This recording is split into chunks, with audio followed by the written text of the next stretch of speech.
What first drew you to music and playing the guitar then in general? It was more a lack of having anything else going on. I just had a feeling that I wanted to learn an instrument, and I'm just getting into music and things like that. So I thought, you know, what's my version of cool is like the Strokes and Kings of Leon, and I was like, oh well, I'm gonna try and not emulate those bands, but yeah, I just wanted to. Everyone else at my school was listening to like band chart music, and I was one of the kids that was like, my dad like turned me on to like White Stripes and Kings of Leon, so I was always like, oh my god, these bands are amazing. And if I was gonna, because before I played the clarinet, it was like so lame. And I was like, oh, if I'm gonna really learn an instrument, it may as well be one that's cool. I mean, I never really thought I'm gonna end up doing this as trying to do that as a career or anything. It was just like something to do. I didn't want to do sport, or I didn't play video games or anything like that, so I just wanted to do music. What was it about artists like that, like Kings of Leon and the White Stripes, that kind of drew you in, do you think? I think just like the swagger of it all, and like the story. Like I would buy the enemy, and like Pete Doherty's throwing a TV out of the window over, and I was like, oh my god, that's so cool. And I was growing up in like Manchester suburb, so it was really far from anything I had experienced, and it seemed like so cool to me. And then being able to like go to the gigs and see them, and it was just at the point where I was really connecting with music, so it was like so exciting for me. Did you have any like female role models that well, Regina Spektor was like, still is like one of those biggest influences in my songwriting.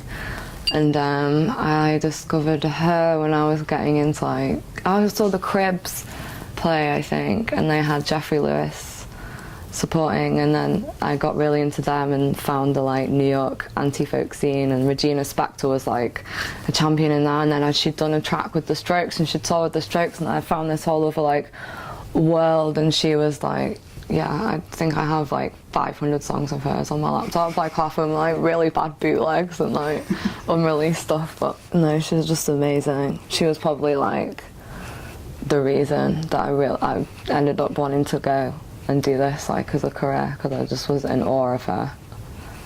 Yeah. How did you, like taking on your influences on board, how did you come to that decision to fronting your own band, and what was the reaction around you? Well, when I started playing guitar when I was like 15, started writing songs at like 16, and I used to just go to like open mic nights and like all ages shows where you just show up and like do a little song, and listening to Regina Spektor as well was quite like folky and like girly and cutesy lyrics, and like I was listening to like Kate Nash and stuff like that as well, Lily Allen, so it was all very like trying to be smart, but like, yeah, I don't know, but still like folky and cute.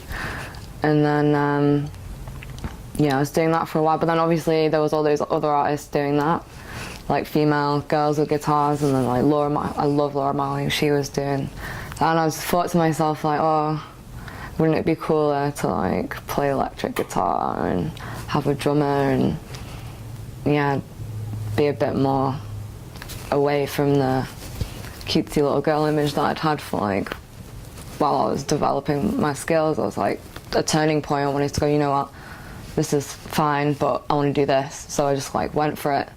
There's nothing over. Just like went for it, and yeah, auditioned the band, and that was around the time that I got signed. Yeah. And kind of when that all started to take place, when you were telling people that, you know, I want to be in a band now, I want to change my image a little bit, what was the reaction around you like? It was a really natural progression, and it wasn't like I had anyone I had to discuss it with, like a band. It was me, so I kind of had that talk with myself. I was like, do you want to just be like, I don't know, stick to what you know, or try something else and do what you, like the folk artists I love, I listen to like Joni Mitchell, like so much folk, I love it, and that was where I started. That's the first kind of songs I was writing was like that. But then, like I said before, the swagger of like the Strokes and Kings of Leon it was too cool for me not to like want to be part of that world. I think it was me trying to pretend to be this like rock and roll. Yeah. It came true in the end, but you said before, like everyone, all the girls around you at school listened to kind of shitty pop artists and whatever, and you were listening to folk music and the Strokes. Was it unusual for some of your age then to want to be in a rock band, to want to kind of have a taste of that lifestyle at the time?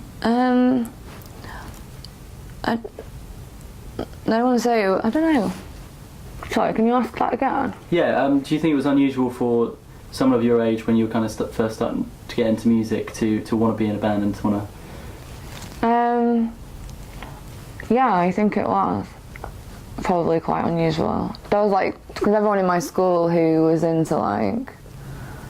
I went to such a tiny school, there was only like a few of us that really had...